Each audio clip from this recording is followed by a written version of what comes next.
Is there a structured, disciplined framework or an approach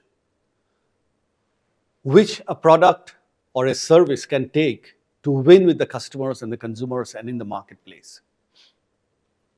So the WIMF, which is Winning in the Market framework, essentially is a framework which covers all the touch points between a brand and a service and the customer. So it's almost like a 360-degree customer touch point framework. And part of it is around creating the value in each of those touch points. And part of it is around delivering value on those touch points with the customer. If you create value but don't deliver it, you will not win.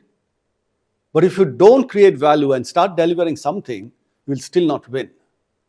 So let's go through each of those touch points one by one. Let's start with a summary. So to create value,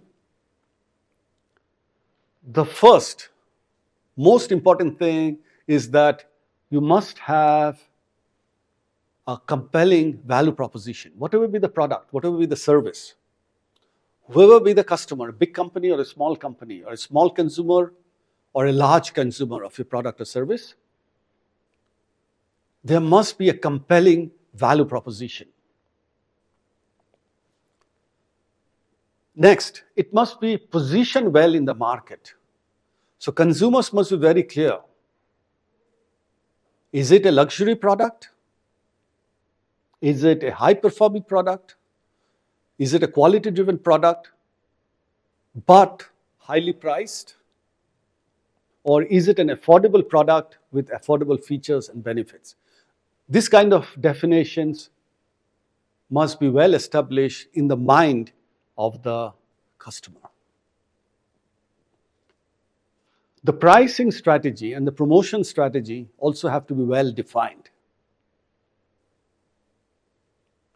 Because if you can have a great value proposition and you can have a great place in the customer's mind, but if the pricing is off or the promotions are not relevant, the product will not work well.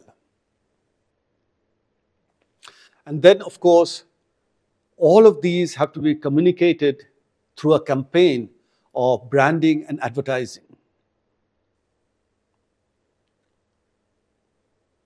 So once you've done all the value creation work, the value has to be delivered to the customer. And obviously, some of the delivery points are around the social media touch points, social media influencing, social media delivery.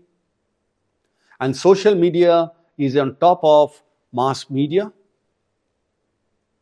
which will be print or television or through the serials and movies. Then, of course, is the selling touch points. And we'll talk in detail about each of those touch points. Next is how to make the product available. If you do a very good job of everything that you've done so far, and the customer has actually bought your product, but the product doesn't reach him at all, reaches him in bad shape, reaches him in 10 days versus the promise of 1 or 2 days, the product and the service will not succeed in the market. And of course, even after the sale, the product and the service have to be repaired if needed. Customers' problems need to be solved. Customers' questions need to be answered. And therefore, loyalty has to be built with the customers. So this is, in summary, a bit of a touch point analysis. I call it the 360-degree customer touch points. Let's now deep dive into each of those. And again, the pedagogy or the way that I'll follow is I will point you to case studies which you can research and reflect on yourself. Let's start with how to create value, the value creation touch points. First is for you to have defined the value proposition based on your market research and the other techniques that I talked of in the earlier lessons. And make sure that you've got a compelling value proposition for your customer or your consumer. And I have given a list of questions and points that you need to ponder about and get feedback from the customer, from the market, to validate that your value proposition is indeed valuable. So you can see a few questions on the screen. And from a format perspective, each of the customer touch points, I have put in 10 validation points or 10 questions that you should ask to check whether your customer touch point is in good shape. So these on the screen are the value proposition, validation points or questions that you should check out with the customer. I will also point you now to case studies which I'm familiar with, and many of you may be familiar with yourselves. Case studies where the value proposition touch points is really high. Apple, for example. So if you look at the iPhones, the value proposition is extremely strong. So you get a great product with great services. You get the app stores, you get the music, iTunes, you get high security, you get accessories, and everything is in a very tightly neat ecosystem. So they are premium priced, for sure, Apple is premium priced. But given all the benefits and the features, Apple, I would say, is a compelling value proposition in one of the most valuable companies in the world with one of the most profitable profiles for decades. Coming home to India, if you look at Jio, the value proposition of Jio is not just the telecom. It started with the telecom services, the network. But if you look at it today, it's got a whole ecosystem, including IPL. So you can actually watch IPL free, and millions of people have watched actually IPL free on the Jio network. And then you've got Jio Cinema, you've got Jio not only mobile, you've also got Jio Fiber. If you look at BMW, so BMW is all about performance. It may not make sense to everybody, but the customers who want performance and the luxury of driving will love BMW. It's a premium car, it's a premium brand, but people who love luxury, the sheer pleasure of driving, a fantastic car with fantastic features, they will see great value in the BMW value proposition. Industrially, Salesforce creates great value for companies because they allow companies to manage their customers, which means if you are a company with 10,000 customers or 10 million customers, Salesforce will allow you with the IT network to manage all of those customers well. So it creates great value for corporate customers. Most of you would probably be using Paytm or some version of a payment gateway. Remember, Paytm as a payment gateway did not exist till about a decade back. Because before that, we had cash or credit card. But Paytm kind of revolutionized payment through the payment gateways, and especially took off when in India we had the situation when a lot of big money notes were demonetized. And therefore, a lot of payments went through the payment gateway called Paytm. And look at the value proposition. And now, of course, we've got the UPI stack, and we've got GPay or other kinds of payment gateways, which are the UPI. So there's great value because anybody, whether you're rich or poor, can use this kind of a product. So compelling value proposition. Here are some more examples of brands and products with great value proposition. L'Oreal. And in India, you have got Lakme and such others. We've got very clear value proposition in the context of beauty. Spotify, or in India, we've got Ghana and other kinds of music streaming applications, which have got great value proposition because you can listen to the music you want at the time that you want to listen to. From a corporate perspective, companies like SAP, which provide an ERP solution, add great value to the company operations and therefore have got very clearly defined value proposition. If you looked at LinkedIn, many of the most popular social media platforms, be it Facebook, Instagram, WhatsApp, LinkedIn, have got very clear, compelling value proposition, and therefore they have billions of users. If you look at Philips, is a well-known household brand with products with great value proposition. So that's the first customer touch point. Moving on to market positioning. Again, I have provided 10 validation points or 10 questions you can ask yourself as you work through your own market position for your product or your service. You can read them on the screen, and there are 5 more that I've added on. But let me point you to a few case studies which you can research and reflect with brilliant market positions. Tesla. I think the market leader in electric vehicles, self-driving, and very clear market position. TCS, very clear market position on domain knowledge transferring into IT solutions. If you look at companies like Toyota or India into Tata electric vehicles or Mahindra tractors, etc., very clear market positions. Customers know what to expect. And when they think of the brand, they think of a clear idea of what the brand means for them. On the consumer side, you've got LG or Adidas.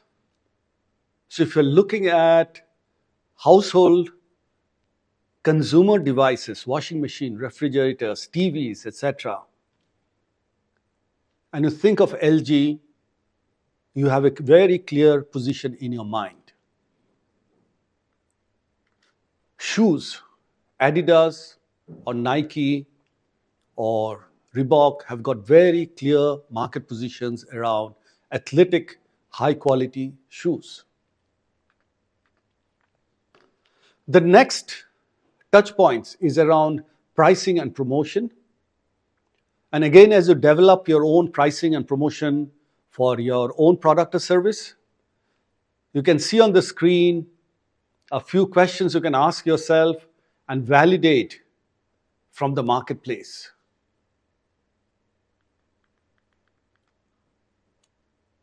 So each of the touch points I've tried to provide you with 10 questions and validation points which you can use to check your marketing plans. So here are a few case studies that I'd like you to reflect after researching them. And these are across categories and across countries. For example, if you look at Netflix, or you look at any of the Indian OTT platforms, you can research and see how they offer bundles, entertainment bundles, which then makes sure that the customer and the consumer subscribe to that bundle and then keeps getting exactly what they want. It could be Hotstar, it could be Jio, it could be Airtel, and of course Netflix is a global leader in this category. Same with, let's say, Flipkart. They run those big promotion, billion-dollar days or Diwali promotion. And they do those pricing and promotions where the sales of their product just shoots up. Rakuten is a Japanese company which uses pricing and promotions very effectively. India, if you look at it, has a lot of promotion cycles. So there is the festive season, the Diwali and the Dussehra season. Then you've got the Christmas and New Year season.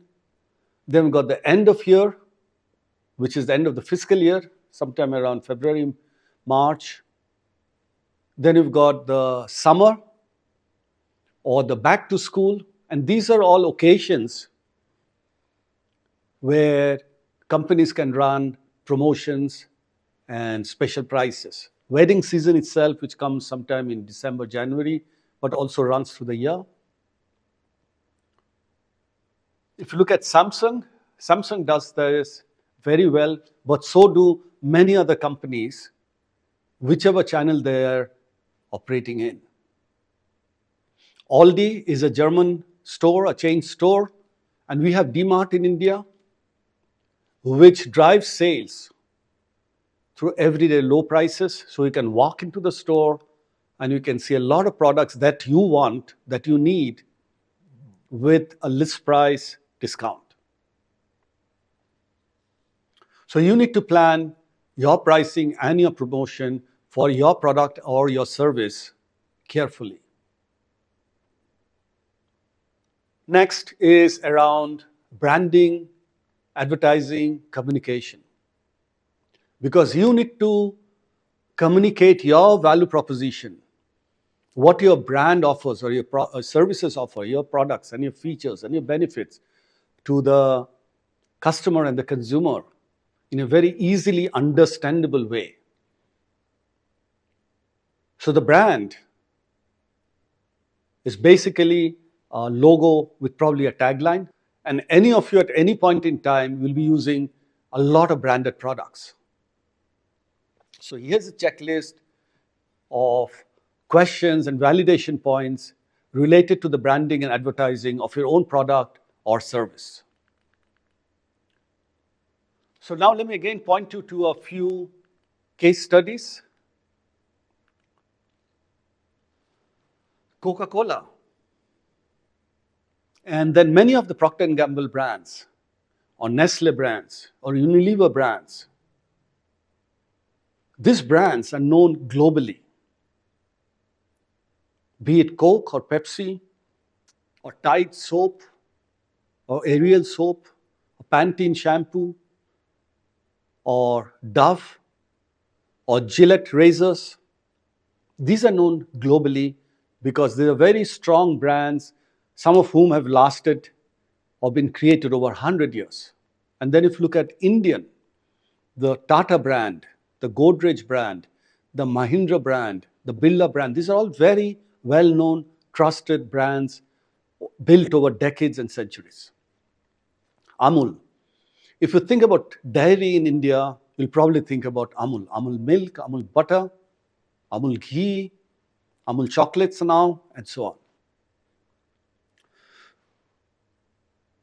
ASUS, like HP or IBM or Lenovo, is again a trusted brand in technology.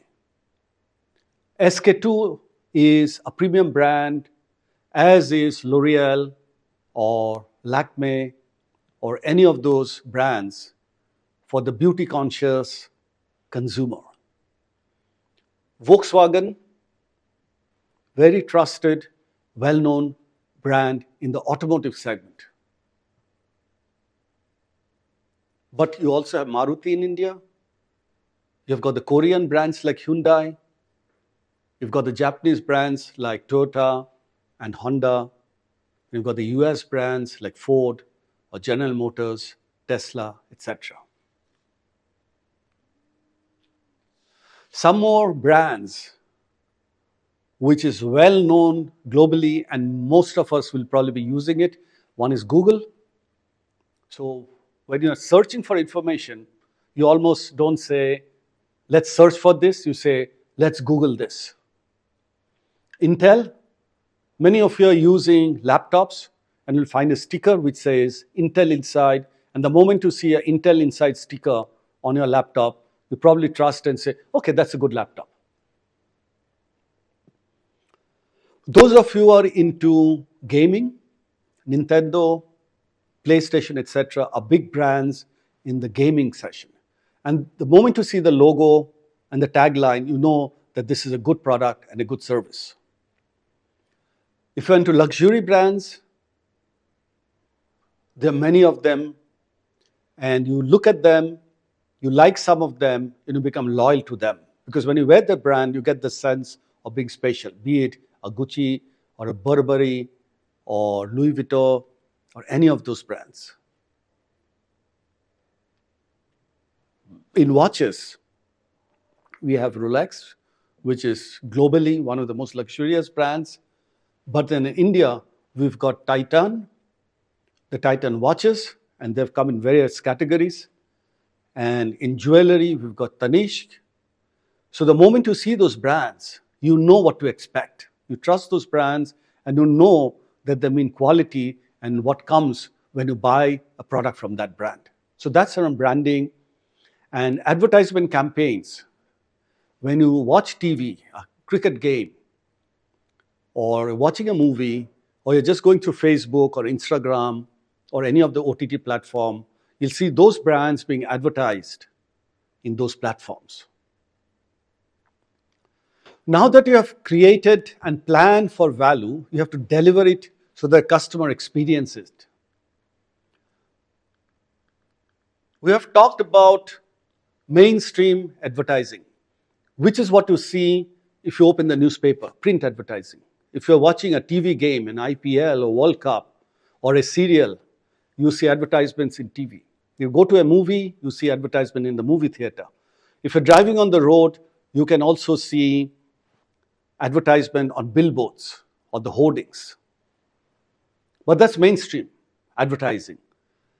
Social media influencing is also extremely important because it is very targeted. But if you don't do it right, and I've talked earlier, it can go wrong because that can be a backslash to what you're trying to put out in media, in social media, be it Facebook or Instagram or WhatsApp Business or LinkedIn or TikTok. And therefore, these are some validation points. You can see those in the screen.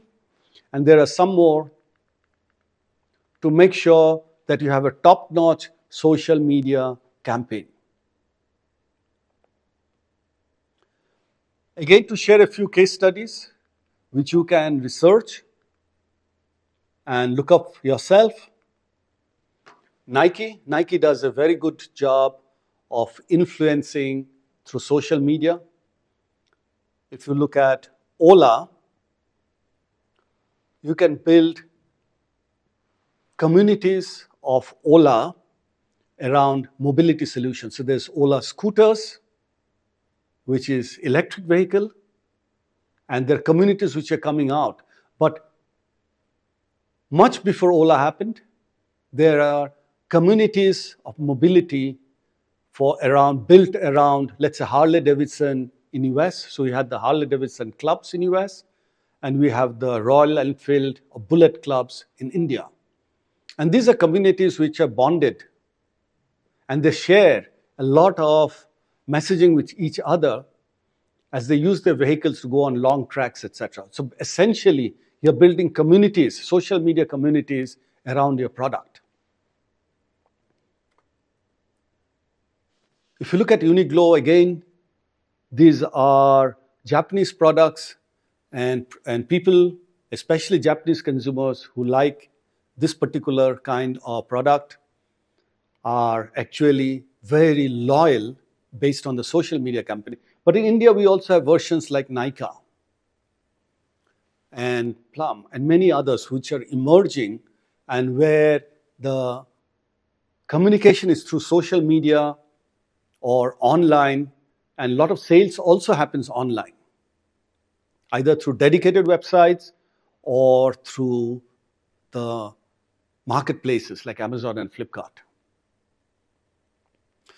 Shopify is actually a service provider which helps to create your online store, your online presence. So if you want to go out and sell your product online, you can use the Shopify app to create your own online store. So get a mini Amazon, which is your store, and Shopify allows you to do that. So we've talked about Nykaa and Shiseido, which is again a bit of a beauty brand. But there are also online aggregators like Swiggy or Zomato or Oyo and Airbnb or Ola and Uber or Book My Show, Make My Trip. These are aggregators where the service provider or the product provider actually lists their services. So in Airbnb or Oyo, people who want to lease their houses for 1 night, 2 nights, 1 week, 2 weeks, list their properties. And there's a whole rating system around that. And there's a lot of commenting system around that. If you get that right, then your product or your service is a big hit. Think about the restaurant ratings and the reviews in Zomato or Swiggy. Think about the driver ratings on Ola and Uber. Think about the movie ratings in Book My Show. Think about the airline ratings in Make My Trip. Those reviews and ratings can make or break you. Therefore, it's very important to get your digital and social media platform messaging, influencing correct. Moving on to selling. If your customer is a company, you do B2B selling. If your customer is an individual consumer, you do B2C. That's business to business or business to consumer. But in selling, to make sure that your sales strategy and plan is correct and you're implementing it well, here is a checklist. I put in 5 questions, and here are 5 more. This is for you to validate your sales plan. Is it enough to win in the market? Let me just point you to a few case studies which I request you to research and reflect on. General Electric is a great example of B2B selling, be it power stations or turbine or defense products, medical products, etc. Big or small, complex or simple industrial products. If you look at Mahindra Group in India, or the Godrej Group, or the Birla Group, or the Tata Group, they sell a wide range of consumer industrial products. And for them, sales process is extremely important. Same with Siemens in Germany, or Cisco, which sells network products, or Bosch, which sells automotive component products. So if you have a modern car, a lot of the components, especially the electronic components, will probably be from Bosch. If you are using a network, a lot of the routers, etc., may be from Cisco. And all of these companies depend on high quality selling to grow the businesses and win in the market. On the consumer side, here are some companies and brands which do fantastically well. For example, 3M. Every time you buy a Post-it or a Scotch-Brite or a Scotch tape product, it is 3M which is doing a good job of B2C selling. Similarly, if you're buying furniture from IKEA or many of the Indian furniture makers, unless they do a good job of selling to consumers, they will not win in the market. Same with Nestle, coffee or milk products or noodles. Nestle does a great job of selling those products to consumers around the world. Again, going back to the industrial product side, you've got products like Larsen & Toubro and many other Indian companies who sell Indian products, industrial products to other companies and didn't depend on top-notch B2B selling to sell their products. Moving on, the next key challenge is to make sure that you can deliver to the customer in an efficient and effective way, which means if you have promised delivery in 30 minutes or 3 days, you deliver actually in 30 minutes or before or 3 days or before, and in good shape, in good packaging, in good condition. And that takes us in the area of distribution and logistics. And distribution increasingly is omnichannel. Like I said, if you're buying a phone, you may want to look it up in a mobile phone, do a deep dive on the website, look up social media for what others are thinking about it, check out the phone in a physical store, order it in an online store. So I put some questions on the screen for you to validate your omnichannel distribution and logistics strategy. And here are a few case studies which you may want to study. The first one being Nike, or actually Adidas, or Reebok, or several shoe brands, which do a good job of omnichannel and logistics. Lenskart is an excellent Indian eyewear company, because before Lenskart came, you had to go to a optometrist who actually checks your eye, gives you a power, then you go to a store, then you order it. And then Lenskart almost became a one-in-one, because you could go and get your eyes checked. There's a physical store, but there's also a website. And there's also an app. And you can actually order your eye frame on the app, at the store, or on the website, and you can get a delivery at the store or at your home. If you look at other examples, especially in the luxury space, you've got many of these brands which have got very strong online presence. Go to the website and check out the latest fashion. You could go and check out the social media. You could actually visit a physical store, or you can go and order on any of the online marketplaces or the website of the manufacturer. And same in electronics for Samsung, Panasonic, LG, etc.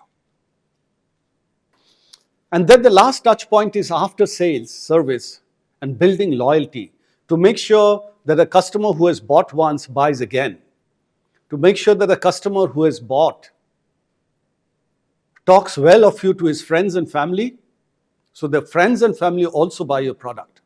And here's a checklist on the screen that you can use to make sure that you're doing enough to build customer service and loyalty. Here are some more checkpoints. Let me also point you to a few case studies which you may want to research and reflect on. American Express creates a great experience around travel, because they have these charge cards and travel services which you can use to have good travel experiences. If you look at many of the banks in India, HDFC or Axis or some of the global banks, Citibank or Hong Kong Bank, etc., they give you a bouquet of products which makes banking easy for you. You can bank, but you can also buy some mutual funds. You can buy insurance. They'll give you a nice branch, and so on and so forth. You can take a loan. You can get a credit card or a debit card. And because you're getting everything from the same bank, you become more and more loyal to that particular bank. And the cost of switching is very high because you're getting almost everything with that bank and you're staying with that bank for maybe decades. Same with cars. So if you buy a car and you're very happy with it, you may want to buy from the same company, or if you want to go up and the company has a better car, you can buy a better car from the same company. So companies like Toyota or Honda or Maruti or Hyundai actually give you a full range of cars and great customer service. So once you buy that product, you stay with that product. Same with airlines. Be it Indigo or Lufthansa or Singapore Airlines or Emirates or any of those Indian or foreign airlines, if you get a great service once and you keep getting it, you don't change the airlines, even if it means you pay a little extra for buying a ticket on that particular airline. So with this, I've covered the 8 touch points. And now let's move on to the question of what are the benefits if you do all of this, and to whom? So let's look at the benefits of different stakeholders of using this winning in the market framework. If you look at academia, the faculty also has benefits because they can build some of this into the curriculum, and therefore, as the students are learning engineering or physics, chemistry, maths, or commerce, they also have a line of sight as to how their knowledge of a particular domain can translate to a real impactful product or service into the marketplace, into the real world. Also, a lot of these activities, be it around problem discovery or product development or winning in the market, are very interdisciplinary. You need marketing, you need finance, you need technology, you need HR, and so on. And by building it into the curriculum, faculty can actually give a broad-based picture to their students. More importantly, it allows faculty to understand the needs of industry much better and partner with industry in a more impactful way. Similarly, research labs, which are researching a technology and probably bringing it up to what is called a technology readiness level of 3 or 4 in their labs, for them to be comfortable that the same technology in the lab can be taken by industry and companies to a TRL 7, 8, or 9, which can then be launched in the market. By adopting some of these methodologies and frameworks, the research labs can be more industry ready and more impact focused. And you can read some of the benefits on the screen. Obviously, winning in the marketplace is the biggest purpose and ambition of all brand managers. And therefore, brand managers typically adopt very structured frameworks, processes, methodologies to win with their brands and compete with their brands in the marketplace. But more importantly, it's not only important for the brand managers, but it's also important for the R&D managers, because the R&D managers cannot do their R&D in isolation.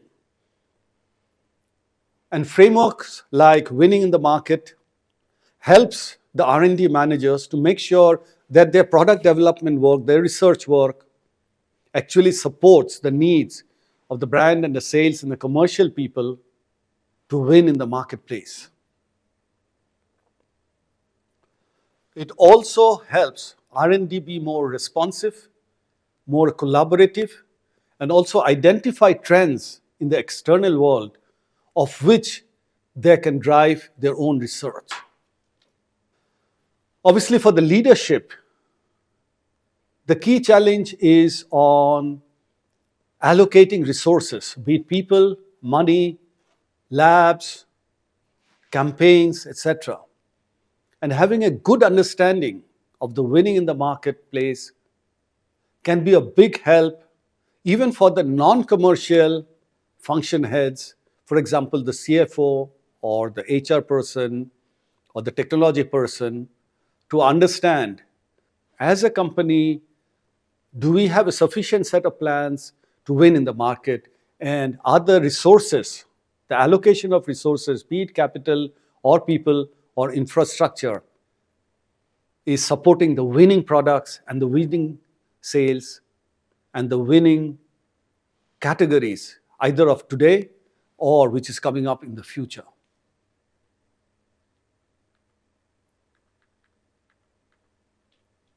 For entrepreneurs, of course, it's a must know and a must do, because entrepreneurs are creating new products to solve unsolved problems, but they need to ultimately win in the marketplace. And therefore, it's very important that they understand the framework such as the 8C, problem discovery, the 8P, or product development, and this winning in the marketplace framework. And it saves them time in the long run. It helps them get more focused. It helps them raise funding. And it helps them scale.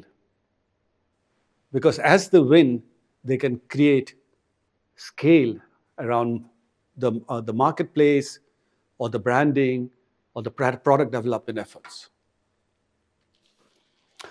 So if these are the benefits and if this is the framework, how can different stakeholders adopt this? So I'm sharing a few ideas for different profiles of users and managers and academicians. For example, here are a few ideas which faculty can use to adopt in their labs or in their courses.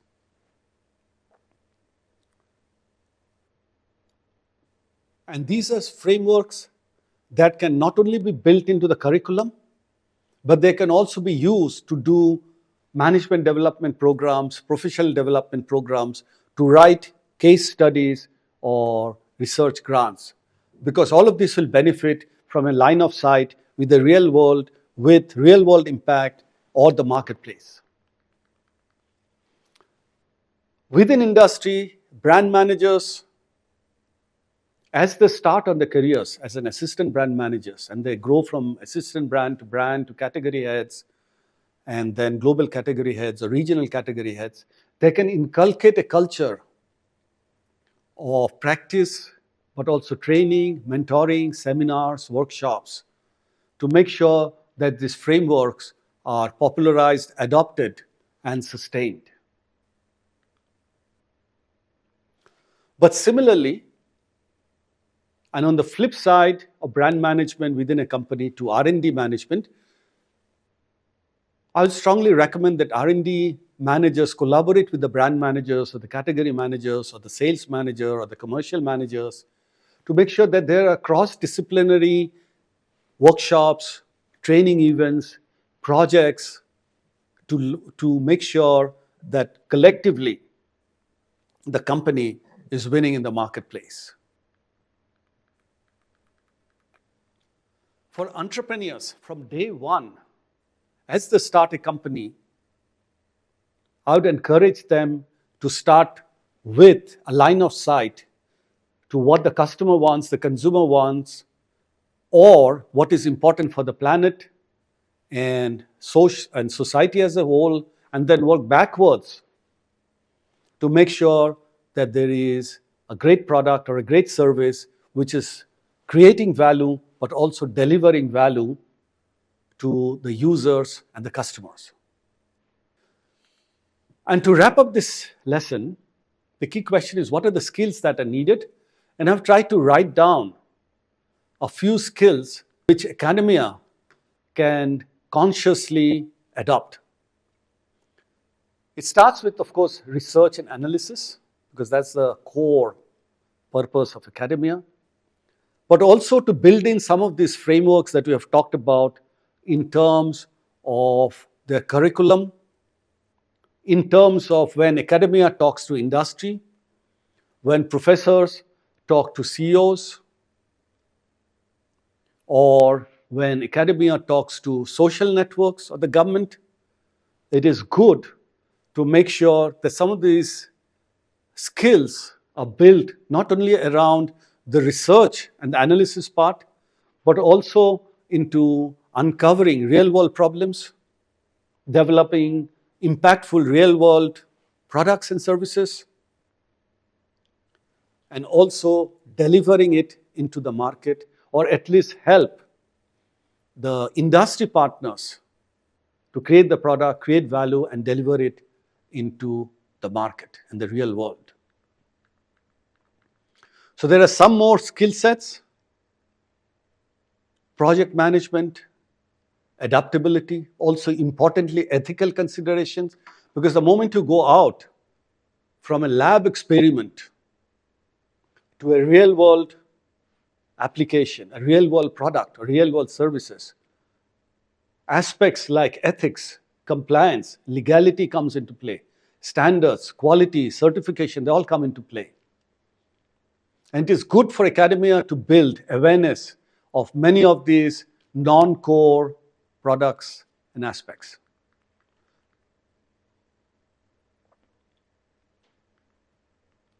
Conversely, in industry, some of the skill sets are already being developed, but I encourage that industry can work with academia to do this more in-depth and more upfront in terms of gathering insights from industry, but then passing it and collaborating with academia to solve their problems.